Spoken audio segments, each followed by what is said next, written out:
Saudara-saudara, biarlah damai sejahtera Kristus senantiasa menyertai memenuhi kehidupan kita. Amin. Pada saat ini firman Tuhan terambil dari Filipi pasal yang pertama. Filipi pertama ayat 21. Filipi pertama ayat 21. Karena bagiku hidup adalah Kristus dan mati adalah keuntungan.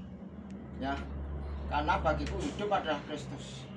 Hidup itu adalah Kristus. Apa arti hidup adalah Kristus? Bekerja di ladang Tuhan, menjadi pemuji dan penyembah Tuhan, melayani Tuhan, mempergunakan setiap talenta yang sudah diberikan Tuhan untuk memperluas kerajaannya. Apa itu talenta? Talenta adalah kemampuan yang diberikan Tuhan untuk memperluas kerajaannya. Setiap orang tentu saja sudah diberi talenta masing-masing. Ya, talenta itu bisa mengajar, menasihati, memotivasi, menjadi pemuji dan penyembah, khotbah seperti Rasul Paulus, ya, memberitakan Injil. Saudara mendoakan saja, berdoa syafaat, itu sudah saudara sudah menggunakan talenta, ya. Jadi menggunakan talenta, ya, menggunakan talenta. Setiap orang sudah diberikan talenta yang diberikan Tuhan untuk digunakan, ya, mempergunakan setiap talenta untuk kemuliaan nama Tuhan, mempergunakan setiap talenta untuk memperluas kerajaannya. Ya, hidup adalah Kristus. Nah, itu adalah contoh-contoh yang saya berikan. Hidup adalah Kristus, jadi menjadi orang yang diberkati Tuhan, orang yang senantiasa menyembah Tuhan. Hidup adalah Kristus, orang yang mempunyai hubungan yang dekat dengan Tuhan, orang yang melayani Tuhan, orang yang menggunakan setiap talenta untuk kemuliaan nama Tuhan. Dan mati adalah keuntungan, ya.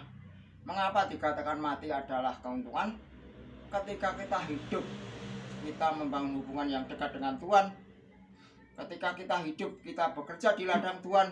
Ketika hidup, kita mempergunakan setiap talenta yang sudah Tuhan berikan untuk memperluas kerajaannya.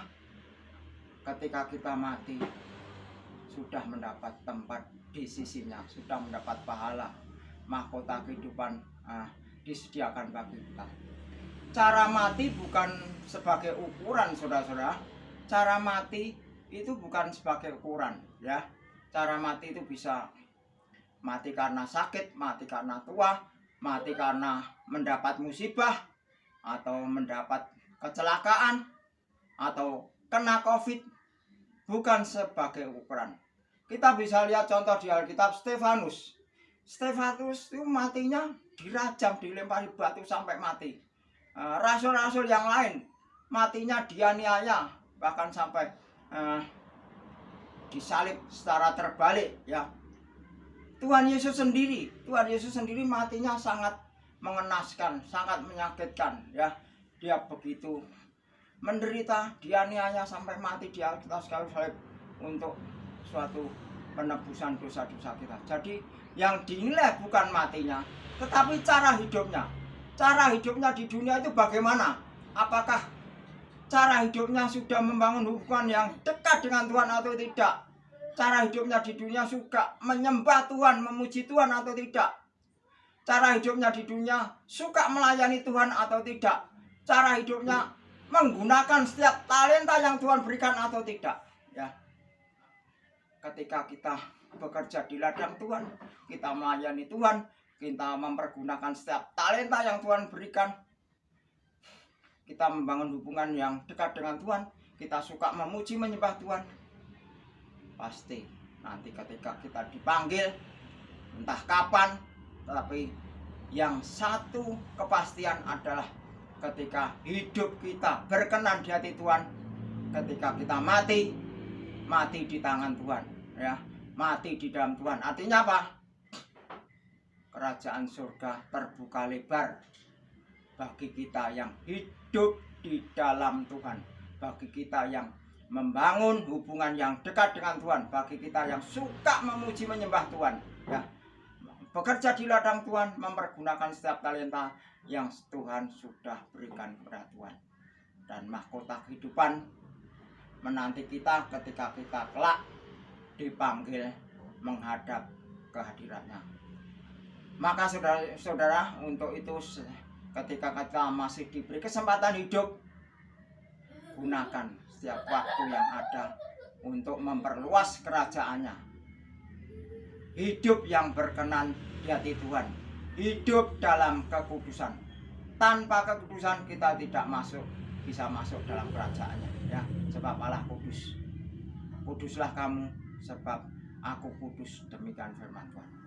Maka saudara-saudara, sekali lagi, ketika kita hidup, kita mempergunakan setiap waktu kita untuk kemuliaan namanya, ya. Kita tidak tahu kapan kita dipanggil. Sewaktu-waktu bisa, ya. Sewaktu-waktu kita bisa dipanggil. Untuk itu gunakan setiap waktu untuk kemuliaan namanya. Hidup yang berkenan, hidup dalam kekudusan, suka melayani Tuhan, suka mempergunakan setiap talenta yang Tuhan berikan. Maka ketika kita kelak dipanggil Tuhan, kita menghadap kehadirannya, mahkota kehidupan menanti kita. Kita hidup bersama Tuhan di kerajaannya yang kekal dan mulia. Amin. Mari kita berdoa. Terima kasih Tuhan atas firman-Mu, firman yang senantiasa memberi kami petunjuk hidup, agar selama kami hidup di dunia ini mempergunakan waktu sebaik-baiknya untuk kemuliaan nama-Mu. Roh Kudus-Mu Tuhan yang menolong kami, menguatkan kami, memampukan kami, agar kami dapat menjalani kehidupan ini seturut dan kehendak-Mu, menjadi penyembah-Mu, membangun hubungan yang dekat dengan Tuhan, menggunakan setiap talenta yang Tuhan berikan supaya dapat digunakan untuk kemuliaan nama Tuhan. Kami suka bekerja di ladang Tuhan, dan nanti Tuhan ketika Tuhan memanggil kami sewaktu-waktu, kami boleh siap, kami boleh masuk ke dalam kerajaan-Mu yang kekal. Terima kasih Bapa di surga, terpujilah nama-Mu kekal selama-lamanya. Di dalam nama Tuhan Yesus kami berdoa dan mengucap syukur. Terima kasih Bapa. Amin.